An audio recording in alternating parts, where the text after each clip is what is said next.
আসেন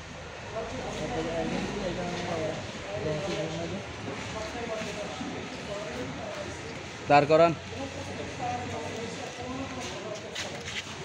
পাহাড়ের বিচ্ছিন্নতাবাদী সংগঠন কেএনএফের সাথে প্রশিক্ষণ গ্রহণ করে নিষিদ্ধ সংগীত জঙ্গি সংগঠন জামাতুল আনসার ফিল হিন্দাল শারকিয়ার আমির সহ আমরা শীর্ষস্থানীয় 100-এর অধিক জঙ্গিকে আমরা গ্রেফতার করেছি। এছাড়া অন্যান্য বিভিন্ন সংগঠন, নিষিদ্ধ সংগঠন আনসার আল ইসলাম এবং হুজির মতন এই সকল জঙ্গি সংগঠনের প্রায় 3000 সদস্যকে আমরা বিভিন্ন সময় গ্রেফতার করে আইনের হাতে সোপর্দ করেছি। র্যাবের এই ধারাবাহিক অভিযান পরিচালনা, কঠোর নজরদারি, গোয়েন্দা তৎপরতার জন্য এই সকল যে সংগঠন বা জঙ্গি সংগঠনগুলো আছে তারা বিভিন্ন সময় দুর্বল হয়ে পড়েছে এবং তাদের কার্যক্রম বা তাদের সাংগঠনিক কার্যক্রম চালানো তাদের জন্য দুরূহ হয়ে পড়েছে। এই কারণে তারা ভিন্ন ভিন্ন নামে, নতুন সংগঠনের নামে তারা তাদের রিক্রুটিং বা দাওয়াতি কার্যক্রম পরিচালনা করছে বলে আমাদের কাছে সংবাদ আসে। র্যাব সদর দপ্তরের গোয়েন্দা দল, র্যাব 7 চট্টগ্রাম এবং র্যাব 15-র আভিযানিক দল গতকাল মধ্যরাতে অভিযান চালিয়ে নিষিদ্ধ ঘোষিত জঙ্গি সংগঠন আনসার আল ইসলামের 3 জন সক্রিয় সদস্যকে গ্রেফতার করতে সমর্থ হয়। গ্রেফতারকৃত হচ্ছে মোহাম্মদ জাকারিয়া মণ্ডল, মোহাম্মদ নিয়ামতুল্লাহ এবং মোহাম্মদ ওজায়ের।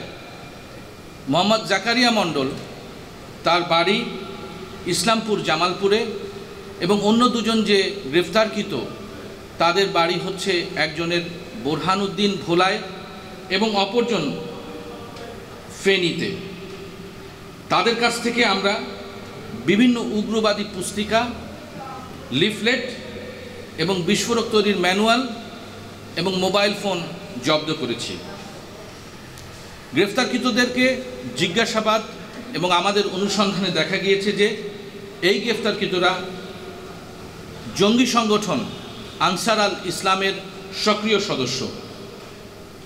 তারা তালেবানদের উত্থানে উদ্বুদ্ধ এবং আল কায়দার মতাদর্শে তারা অনুপ্রাণিত।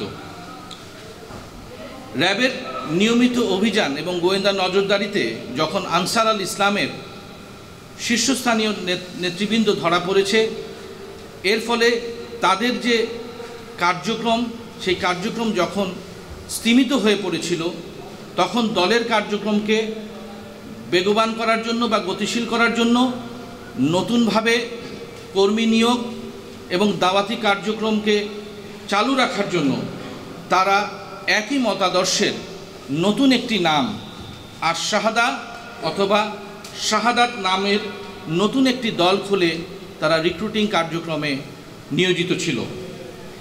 এই সংগঠনটির মোট সদস্য সংখ্যা 85 থেকে প্রায় 100 জন বলে আমরা অনুমান করছি।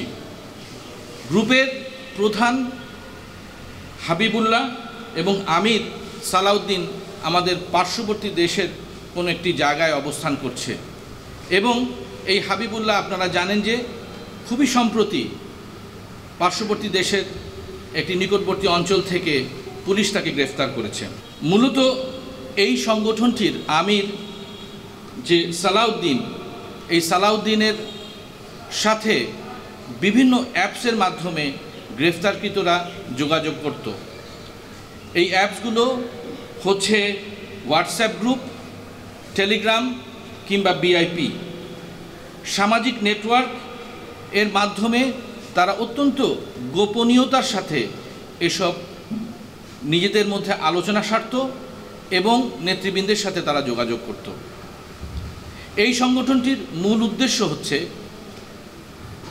বাংলাদেশে খেলাফত প্রতিষ্ঠা করা, বিভিন্ন ইসলামের অপব্যাখ্যা এবং পৃথিবীর বিভিন্ন অঞ্চলে ঘটে যাওয়া মুসলমানদের উপর বিভিন্ন নির্যাতনের অপব্যাখ্যা এবং এগুলো তুলে ধরে তারা শিক্ষার্থী এবং কোমলমতিদের উগ্রবাদে উদ্বুদ্ধ করত এবং তাদেরকে তাদের দলে টানত।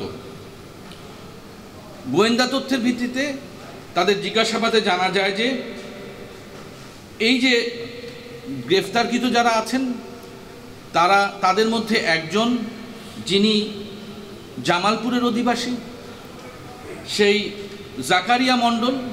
জাকারিয়া মণ্ডল হচ্ছে বাংলাদেশের যে জামালপুর অঞ্চল আছে সেই জামালপুর অঞ্চল এবং ময়মনসিংহ অঞ্চলের দাওয়াতি শাখার প্রধান হিসেবে কাজ করত। অন্য যে দুজন অর্থাৎ নিয়ামতুল্লাহ এবং মোহাম্মদ ওজায়ের, আপনারা জানেন যে কিছুদিন পূর্বে র্যাবেরই হাতে ধরা পড়া যে মোহাম্মদ আসাদুজ্জামান, যিনি চট্টগ্রাম শাখার আমির হিসেবে দায়িত্বরত ছিলেন, এই মোহাম্মদ আসাদুজ্জামানের অত্যন্ত নিকট সহচর এবং তার ডান হাত বা বাম হাত নামে হিসেবে কাজ করত। এই যে গ্রেফতারকৃত জাকারিয়া মণ্ডল এবং নিয়ামতুল এবং ওজায়ের, তারা তিনজনই মাদ্রাসায় অধ্যয়নরত। জাকারিয়া মণ্ডল মূলত ময়মনসিংহের ফুলপুরের একটি মাদ্রাসার ছাত্র এবং অন্য যে দুজন আছে তারা চট্টগ্রামের পটিয়ার মাদ্রাসার ছাত্র। আমি আগেই বলেছি যে অতি সম্প্রতি র্যাব 7-এর কাছে গ্রেফতারকৃত যে মোহাম্মদ আসাদুজ্জামান এবং এই নিয়ামতুল্লাহ এবং ওজায়ের একই মাদ্রাসায় পড়াশোনা করেছে। আমরা এই গ্রেফতারকৃত যারা আছে তাদের ব্যাপারে আরও অধিকতর তদন্তে যাব এবং আমাদের কাছে এই পুরো দলটির যে তথ্য এবং উপাত্ত আমরা পেয়েছি তার বিশ্লেষণ করে আমরা আগামীতে আরও অভিযান পরিচালনা করব। গ্রেফতারকৃতদেরকে সহসাই আইনের হাতে সোপর্দ করা হবে।